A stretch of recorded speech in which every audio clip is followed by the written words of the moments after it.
I'm an 18-year-old guy, an only child living full-time with my mom after my parents' divorce.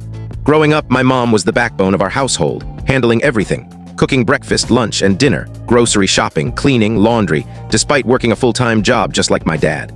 My dad, he'd mow the lawn, clear snow, or fix a leaky faucet when it broke, but that was it. As a kid, I adored my dad because he was the fun parent. He'd take me to ball games, toss a football in the backyard, or grab me a burger or ice cream. Meanwhile, my mom was the nurturing one, packing my school bag, helping with homework, comforting me when I was upset, or nursing me through illnesses.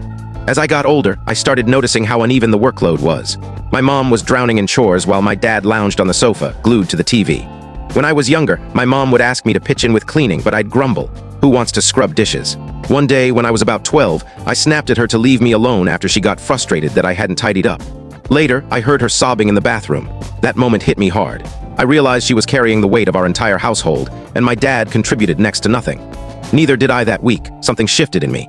I matured fast and started helping my mom with chores, cleaning, grocery runs, laundry. It became our thing, a way to connect and talk. My dad stayed the fun parent, taking me to games, but I grew resentful of his laziness.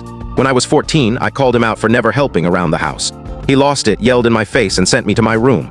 My mom consoled me, saying we didn't need him. We'd manage just fine together.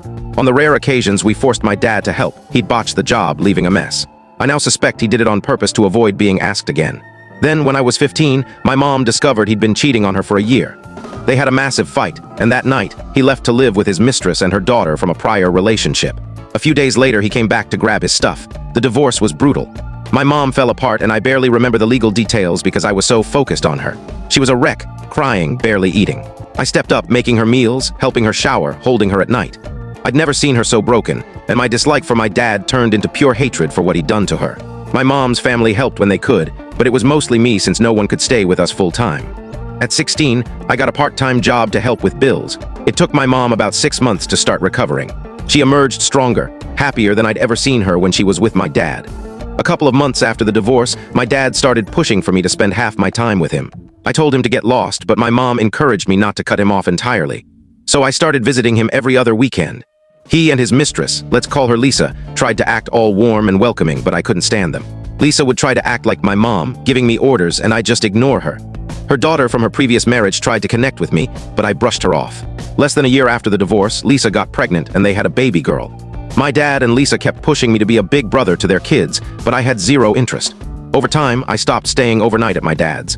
I just pop in for short visits. My dad blamed my mom for my distance, which only made me angrier. Lisa started getting pushy. I can't tell you the full story in short. To watch the full story, click the related link below.